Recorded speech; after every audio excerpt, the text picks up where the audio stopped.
The shadows of storm and night, the mysteries of life and light. From unearthly peculiarities, celestial and divine, to apparitions and transcendental signs. You're listening to the Spirit Podcast. Hi, friends, and welcome to The Spirit. I'm your host, Beck. Steph's off today, so I have the pleasure of interviewing a wonderful guest. My guest today has a master's degree in professional counseling. She's an intuitive counselor, an Akashic guide, and an energy healer. She shares something near and dear to my heart, music. As not only does she have great taste in music, but she herself is an awesome musician. She also has a podcast that I listen to, I subscribe to, and highly recommend called Weirdo, the Akashic Podcast.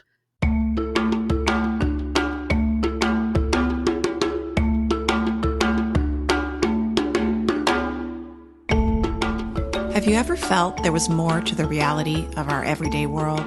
That you sense and kind of intuitively understand things that you just can't explain? And that most people look at you sideways when you try to talk about it? Then welcome to Weirdo, the Akashic Podcast, a podcast for 5D people living in a 3D world. I'm your host, intuitive counselor, Akashic guide, and fellow weirdo, MacKenzie Grant. Now, let's get weird.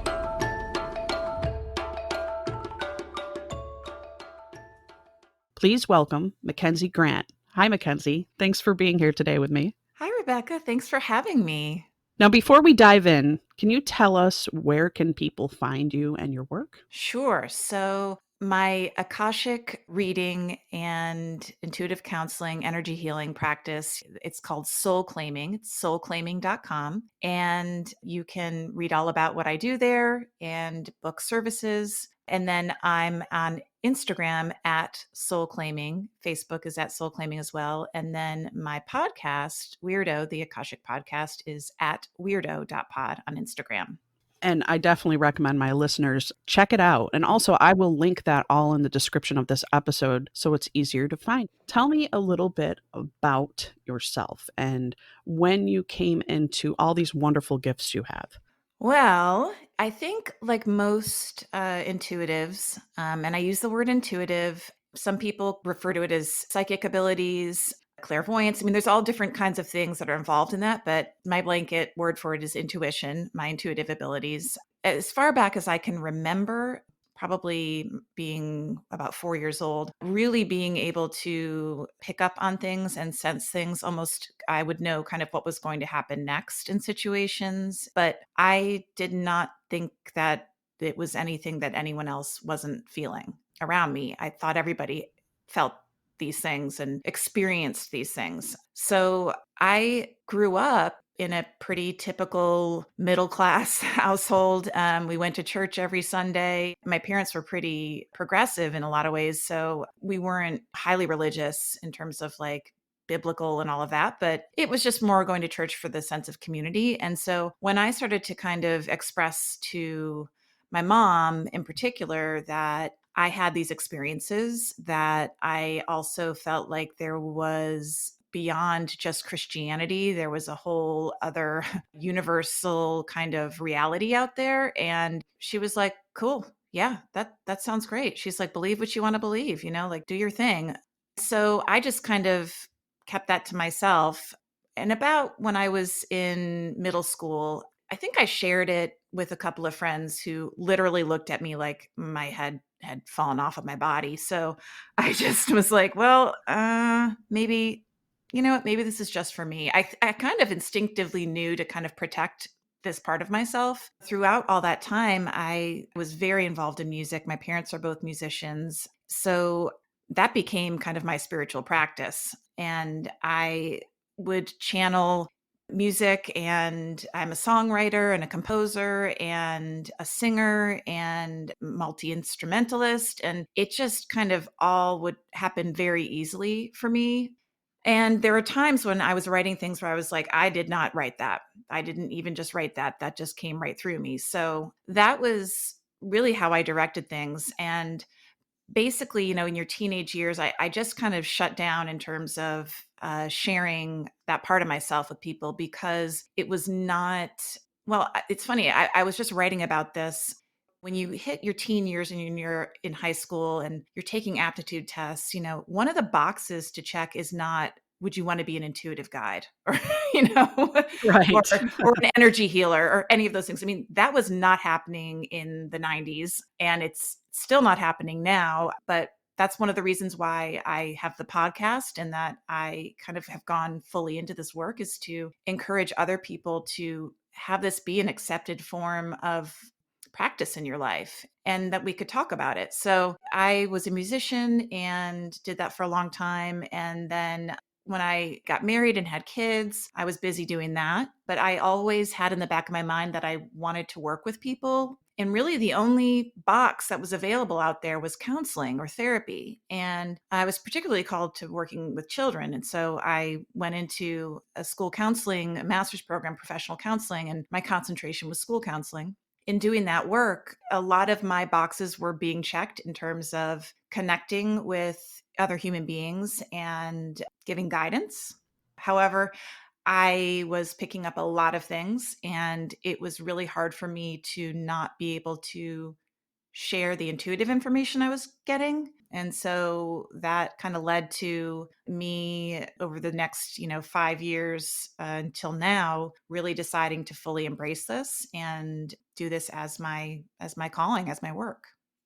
I'm noticing patterns within, I want to call them light workers like yourself, and they're usually kind of right brained, very creative, of service to others.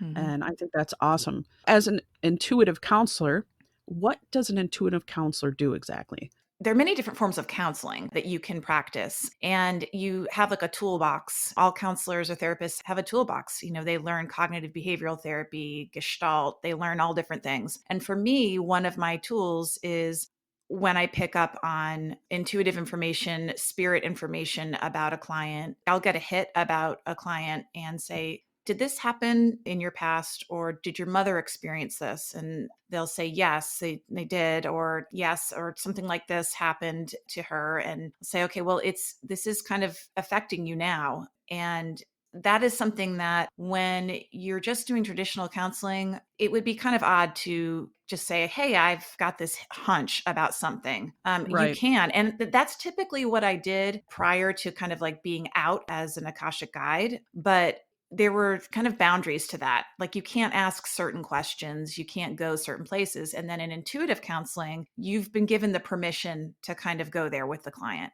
And I only work with adults now because minors, you need that's a whole other situation working with children. And so I only work with adults. It's just one of those things that like it's another level of connecting with the person and doing work on another level of consciousness, Right. which is really great. And it provides I think it provides people like a lot of motivation and momentum because when you see like, why am I stuck here? What is this obstacle? And I can make that connection to something that happened or is going to happen or something from another lifetime that you've experienced or another energetic entity you've been. It's like the light, you can see their light bulb clicks. They're like, I've always felt that way. I'm like, yes, this is why. So it's just really cool. Really rounds things out and it gives you an up too, kind of an up when you're doing the counseling. Yep. You also are a Reiki practitioner as well. And I'm Mhm. assuming that comes into play with the healing aspect of it. Yes. So I love Reiki. And one of the things that I love most about Reiki is how you're really encouraged to make it your own. You learn the hand positions, you learn, the different healing symbols. A good Reiki teacher will support you and, basically saying like, do what feels right, because that's the Reiki energy going through you and working the way it needs to work for the client. And so for me, it was really, I was called to Reiki a few years ago, but I didn't actually become a master practitioner until I started, doing Akashic readings because I wanted to really incorporate it into working in the records. So I open a client's records and then I ask for the Reiki energy for me to be a channel. and I use their spirit guides and their highest self to guide me in their body. And it's like I'm getting even more direction than just if I was just doing the Reiki. And also for me, working in the Akashic Records, it's like tuning in a dial for me on the radio station. It feels staticky, but once I go into the records, everything becomes really clear. And so I get really, I feel like I get more channeled, clear information in terms of how to help a client energetically. Very similar to Edgar Casey. Mhm. That's amazing. Yeah, my mother's a Reiki practitioner as well. She's a Reiki master, but Mhm. she doesn't have the abilities you have. So to have that is just like a powerhouse. But I want to have our listeners understand what Akashic Records are. Because when I think of Akashic, I think of a vast library. Mhm. Can you explain what the Akashic Records are and how do you get into that? Yeah. So a lot of Akashic readers and guides and practitioners, there's many ways you can interpret it, kind of like the Bible or the Quran. You know, it's like some people literally, when they go into the records, it's like they're looking in books and they're opening books and they're looking in pages and they're getting information. And I personally experience it as a field of energy. But to all of us who work in the records, it is the access point for getting all of the experiences of a soul's consciousness through time and space. So any of the experiences that any entity has experienced, it's contained in that field, in that energetic warehouse, in that in that library. So you can call it different things and different guides experience it differently and everyone experiences their records differently. So that's another thing that like when people are like, well, if I want to go into my own records and I'm not seeing the things you're seeing, it's like, yeah, you are an individual, just like your soul is an individual. You're going to be given information in a way that you can understand it. So if you're not seeing books, that's because that's not how you're supposed to see it. But yeah, I mean it's a compendium of all that has, is, and will be in our universal experience. That's amazing. Now, Mhm. can anyone just go in and access their records, or is it kind of like being a waitress? Not everyone can be a waitress, but they can try. Yes, I believe, just like I believe anyone can be a musician, I believe anyone can access their records. That being said, I think that people are born on a spectrum of kind of intuitive abilities, but I think that you can practice and get better at recognizing what you're getting and what works for you and how best to kind of access that. There are different kind of blessings or meditations or prayers that people can say to enter their records, and I try not to influence anyone in terms of what they use or what they do. I worked with a teacher and I use her pathway prayer, and they're all very similar, where you kind of are centering yourself and you say the pathway prayer, and then some people visualize a door, some people visualize a threshold, and once you pass into that, you're within the records and you can get information from there. It takes practice learning how to hear what you're getting or see what you're getting, but anyone can do it. That's one of the things that I plan on talking about more in my own podcast, is how to really work with your intuition and your guides and getting information, because we all have that capacity. Some people shut it down. Some people have it and don't even realize they have access, but yeah, we all can do it. Just some of us are a little more tapped into it than others. Is there a time limit? A time limit? No, but from my experience and from other guides and readers that I've talked to, it's like you kind of know when you're in there, when you're done getting the information. Working with a client, for me, I go into a not another state, not an altered state, but it's almost like I'm going through a tunnel. And when I'm in a session with a client, it's a pretty intense experience. So I can't do more than an hour and a half. When I'm in my own records, I've been in there. Sometimes it's 10 minutes, other times it's been 45 minutes, but you don't walk around with your records open all day. I mean, some people do. I don't know. For me it's a more intense experience because our humanness isn't really used to kind of interacting, being in that way. You got to build up your stamina. You know what I mean? Totally. Do you need permission to access someone else's records? Yes. Yes. So I can't open my husband's records or my children's records. I don't open anyone's records unless they have specifically asked me to. And in terms of working with a client, when they book a session with me, that is them asking me to read their records. And so I have a pathway prayer that I say to open another person's records. And then I have my own pathway prayer that I say. So you can't just go around opening people's records. Quite frankly, I don't feel like it would work anyway. I might get intuitive information about people, but that's very different than going into their records.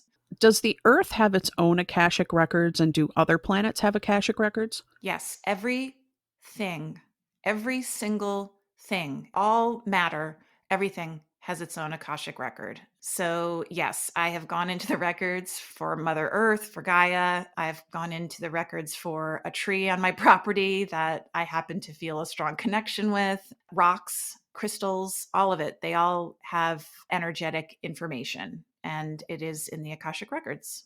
Do we reincarnate to different planets, and is that information in our records? Yes, we do. So, what's really cool, and it's really hard to explain, like for me, this is something that this is why the records resonated with me immediately when I learned about them, is from a young age, I could feel that like everything was always happening all at once. And in the records, time isn't linear. So, we are experiencing realities, different dimensional realities as we're sitting here. So it's kind of hard for our human brain to understand, but we exist in different energetic forms, different planes of existence, different dimensions. But if we're going to think about it in terms of linear time, some of us have lived as beings in other galaxies. Some of us have lived as animals, especially when we do an earth life. And I think being a human, this is one of the things that it helps being a human guide, is understanding that the human experience is one where when our soul chooses to have a human experience, we kind of sign on the dotted line that we'll abide by certain rules and laws of physical form and all of that. But we've experienced other realities. So that can come into play in our human lifetime. And when we leave this human lifetime, we go through kind of a debriefing and we talk about what we learned and what we still need to learn. And we may choose to come back into human form after that lifetime, or we may choose to go work in the Akashic Records, be a messenger, be a guide, be a transporter. Like there's so many different things you can do. I've done readings for people where they're like, well, I want to know about all my past lives. And I'm like, well, you've really only had 2 other human lives so far, but you've had other experiences. So there's so many different experiences that our souls have had. And it's not necessarily going from human life to human life to human life to human life. There's a little bit of quantum physics involved, because I've heard we live many lives at the same time. Mm-hmm. And there is no linear time. Working with spirits, I've realized that as well. Receiving messages myself, Mm-hmm. they can give me a warning and it may not come to fruition for 5 years. Mm-hmm.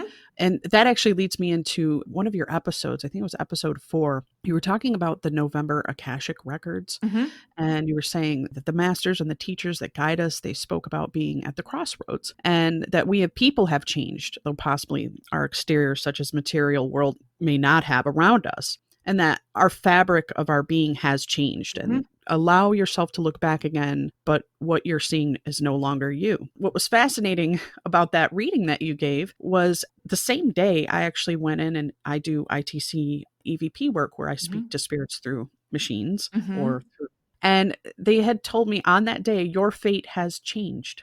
And I found that very fascinating, because I listened to your podcast later and thought, wow, that's really crazy, because her message is tied into what I was receiving as well. Yeah. That is the really wonderful thing about the records, is you receive the information when you need to receive it, and it's just as applicable. So if you had listened to that and gotten it 4 years from now, it would be what you needed in that moment. There is a huge collective energetic shift that's happening. I mean, we can feel it and see it. You know, there's a lot that's happening, and it's not coincidental. It's not an accident. We are seeing things in different ways, and it's all toward our collective, evolution as a species, as a planet. I love getting those messages. When I go into the records for those readings, it's to give guidance for the people who connect with me, whether it's through my website or through the podcast or through Instagram. It's anybody who is needing that guidance, that's who I call that for. And so I love that that spoke to you and it was right on the money. Definitely resonated with me. I was like, synchronicities, they work such Yes. wonderful magic. Yes. When you go into these Akashic records, do you get global messages, things that are maybe warnings or signs of things to come, things to prepare for? Yeah.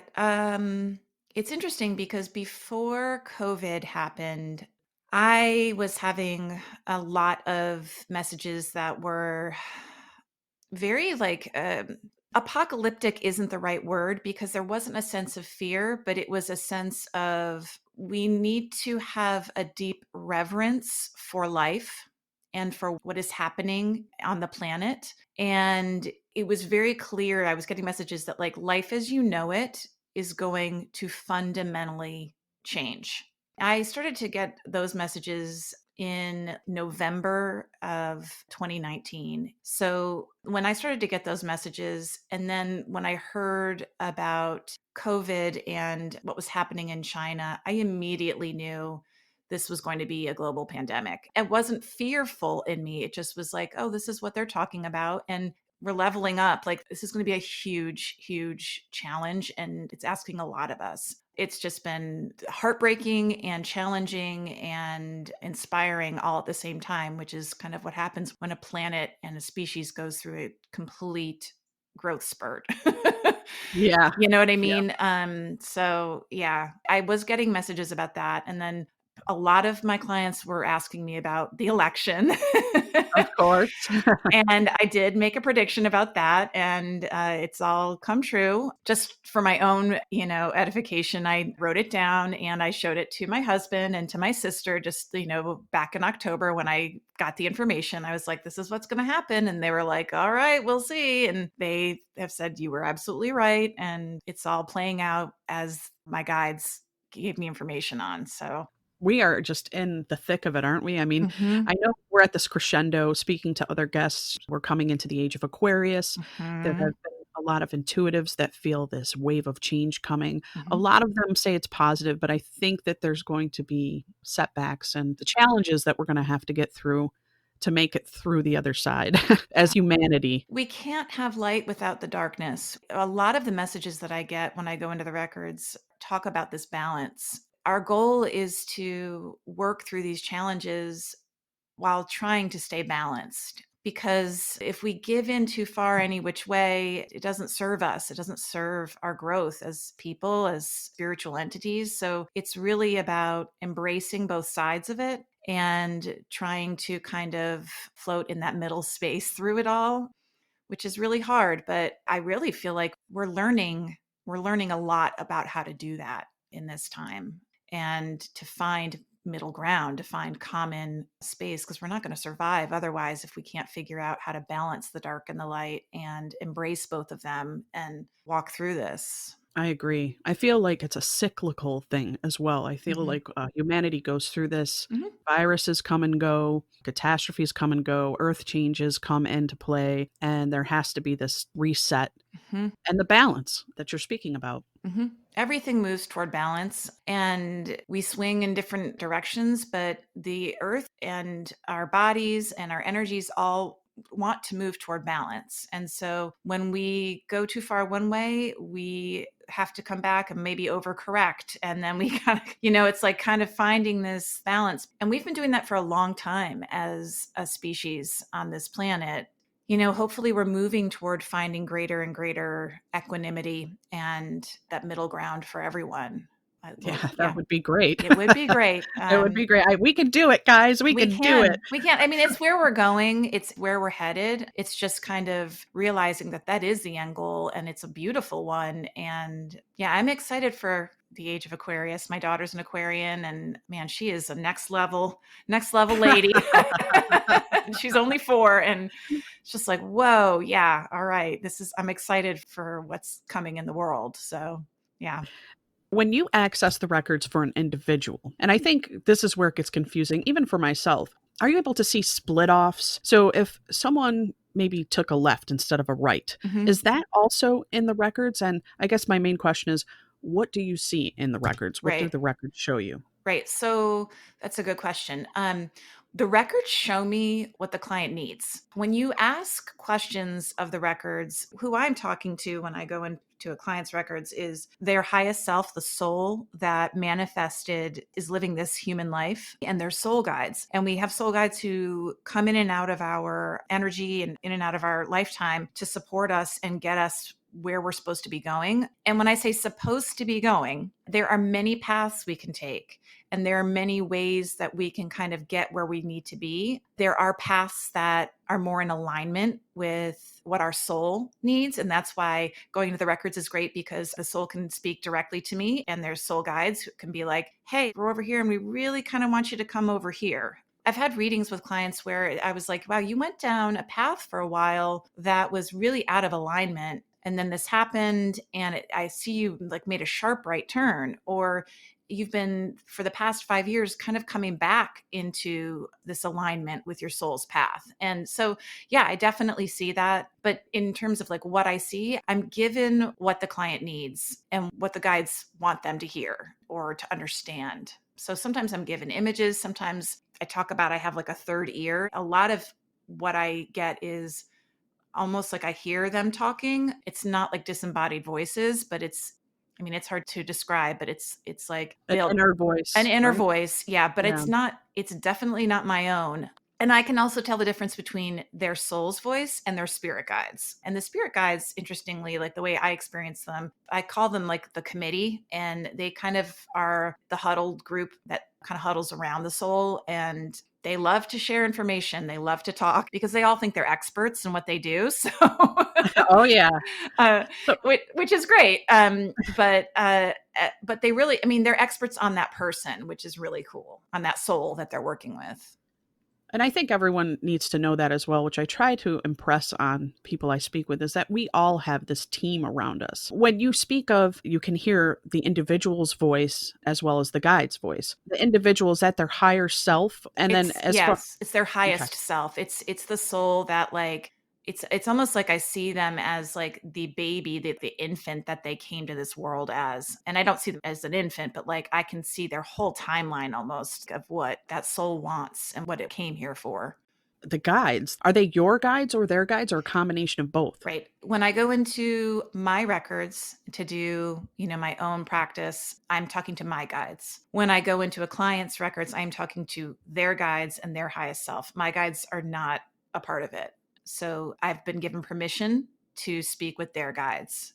They also know that I'm a light worker and that I came to this planet to do this work with humans. And so when I open the records, they're like, oh, great, here's a light worker. Let's go talk to her. She's tuning into us. We want to give information. So my own guides aren't part of it. The two never happen together. Do you ever go in there and see anything extraterrestrial? Oh, yeah. So the way that I've experienced it is, again, the way that I experience the Akashic Records is as an energetic field. So the first thing that I pick up on is like an energy, and I can tell if it's a human or non-human energy, mostly because I'm a human. So I can pick up on what is human. And then when it feels different, I can tell if it is kind of like an astral being that is from another planet, or I can tell if a person has existed as a different astral being. That is how I experience it. Go Is ahead. every being in there benevolent? Yes, every being is benevolent.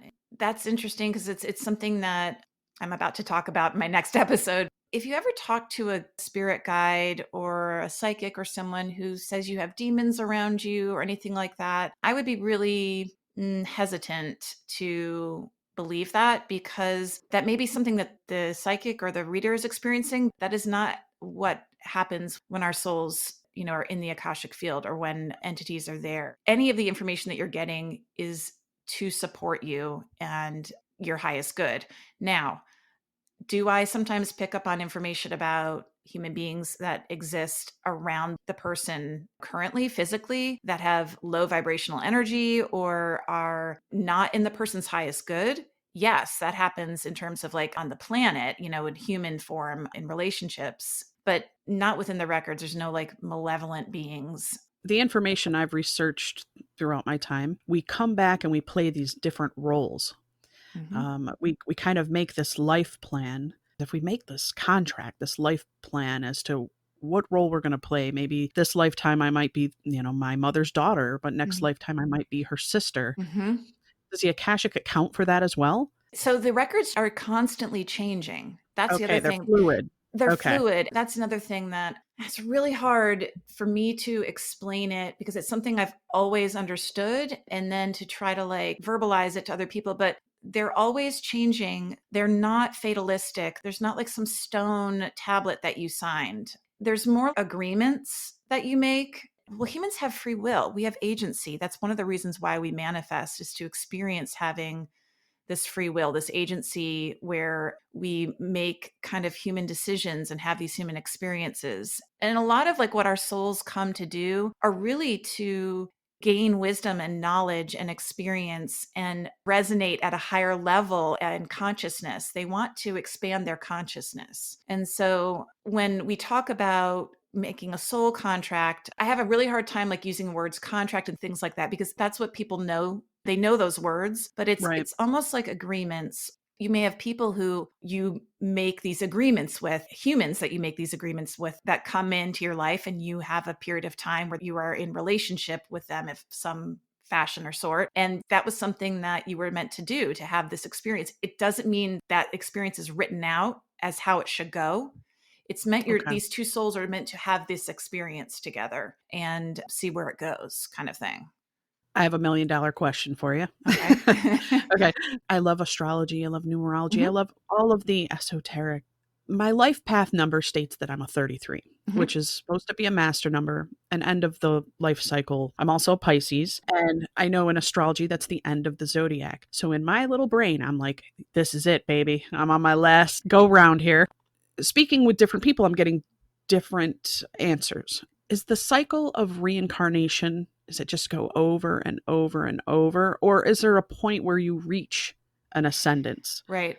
The way that I've experienced it in the records, and from how I understand it, and the information that I kind of intuitively know, is that we are ascending and ascending and ascending. I don't know that there is an end point to that ascension, but I do know that just as human beings are constantly evolving and growing as individuals, we're evolving and growing as a species. We're evolving and growing as a universe. And so our soul is doing the exact same thing.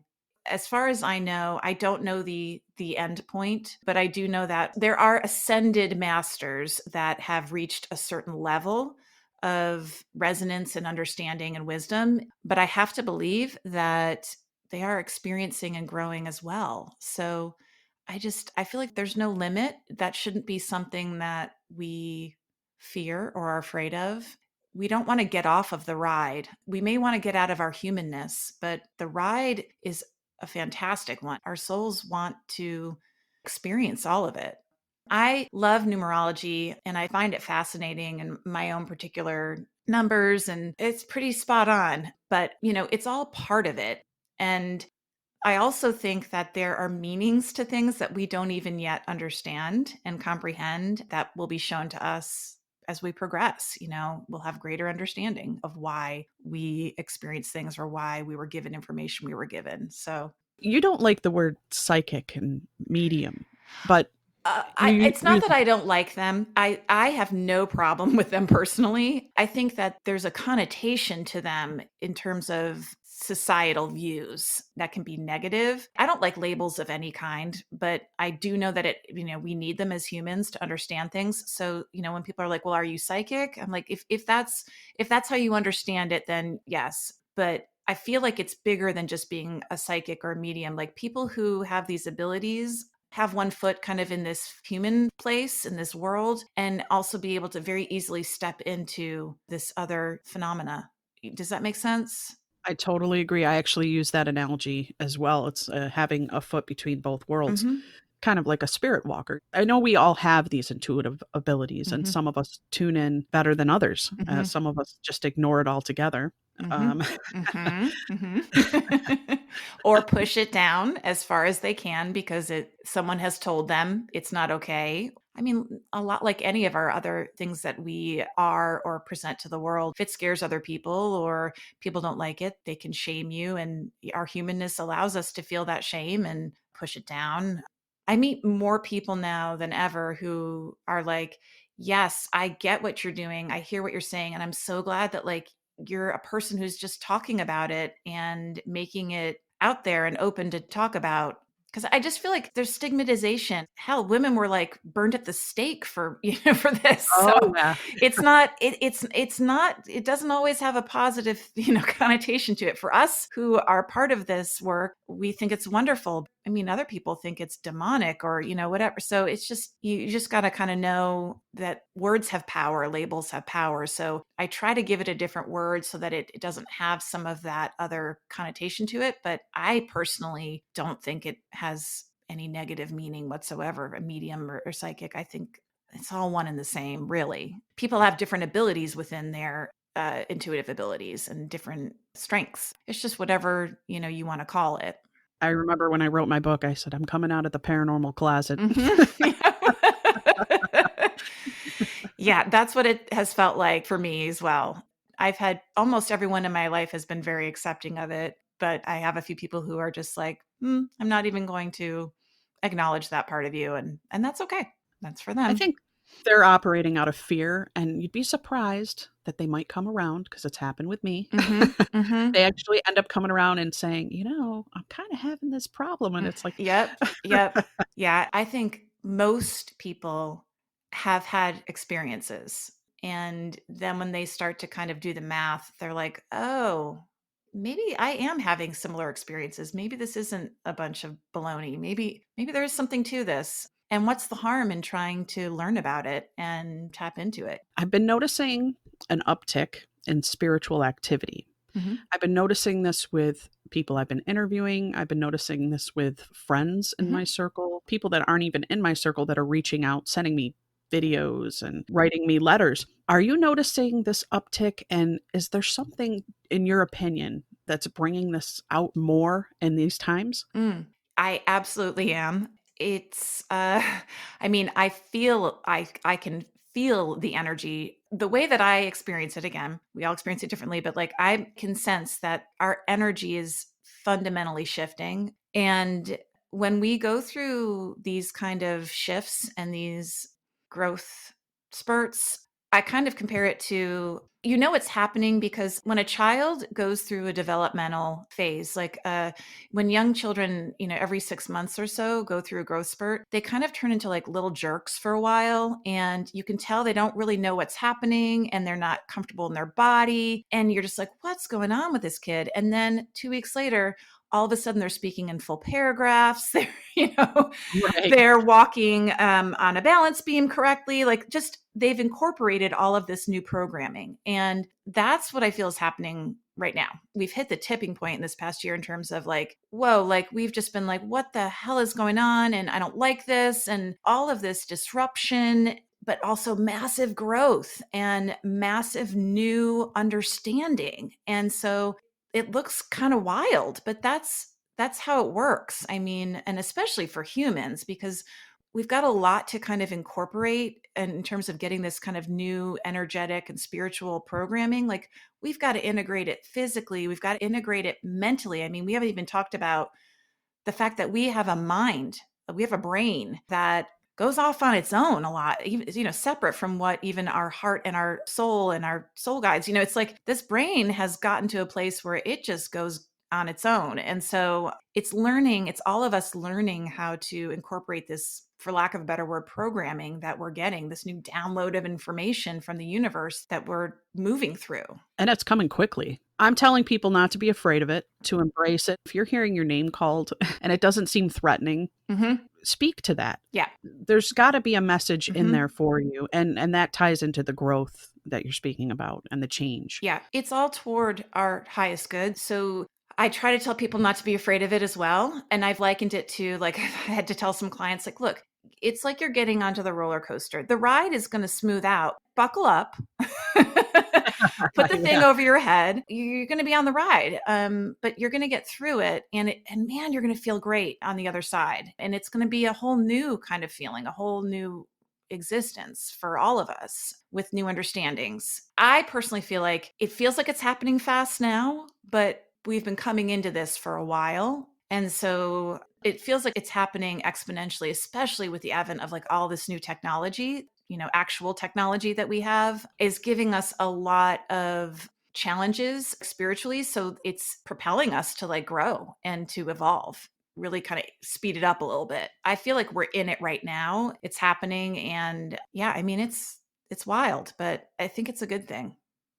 I do too. I think it's a time where we need to reflect on ourselves and who we are and the people that are around us.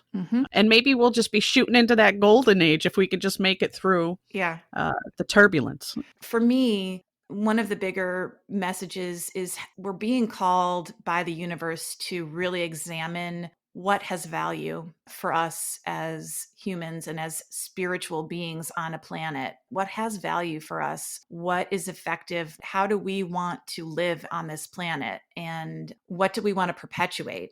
And what is kind of eating us from the inside out? We're seeing that too. So what is no longer sustainable? And I don't just mean environmentally, I mean in terms of how we interact with one another. What can we get rid of? What can we release as no longer serving us? And it's really like we're being called to the table. Okay, you guys are gonna have to ditch some things now because this is not gonna work. We're seeing it all happening. A shedding of the material. And that's been a frequent message I've been getting along the way as well. Yeah. And a shedding of the material. And for me, it's also been integrating the spiritual part of ourself. And by spiritual, I mean that this part of us that is immaterial, that is not this humanness, that is not just the atoms and the carbon and all that. It's integrating that energy that we are and being able to live fully as all of those things. Because I feel like we've just focused so much on the material for so long, but we can integrate all of it. Is there anything that you would tell our listeners, any message you would give, anything that you would want to say? I would say two things. I guess the two biggest things, being a human is hard. So it's hard. It's a noble endeavor to come earthside and be a human because it is hard. And if you are a person who sometimes feels like you straddle both realities, it can be even harder. And so just know you're not alone and know that you're not crazy. It is hard. And so be kind to yourself and love yourself and just really listen to yourself more. Listen to what for lack of a better word, what your heart center, what your soul is telling you, because that is what's true. And more, you folks who are empaths, who are light workers, who are intuitive, you're being called to help bring everyone kind of through the eye of the needle. And so hang in there and be kind to yourself and just know you're not alone. The other thing I would say is that you have so much support, even when it doesn't feel like it, but you can ask for help from other humans, but you can also ask for help from the energy and supports that are around you. That is beautifully stated and a beautiful message. And it's so true. Yeah. MacKenzie, you have been awesome to talk with. Thank you. It's been awesome to be on here. I'm so happy to be here. I encourage my listeners to go check out her podcast. It's an awesome podcast. It's informative and it's not overly lengthy. It's actually perfect. You can get it. I like to listen before bed. So check out Weirdo. Also, if you're as interested in the Akashic as I am, check out her soul claiming website and maybe set up an appointment. I mean, I might be doing that myself. Awesome. I love to work with people. It is the joy of my life. So other than my kids, I love working in the Akashic Records and working with clients and their soul guides. So thank you for your time and for being a part of this episode, this podcast. Well, thank you so much for having me. I hope to have you back again sometime. Would love to. See what the updates are. Yeah, would love to. Would love to. I'm sure there's going to be lots more to talk about.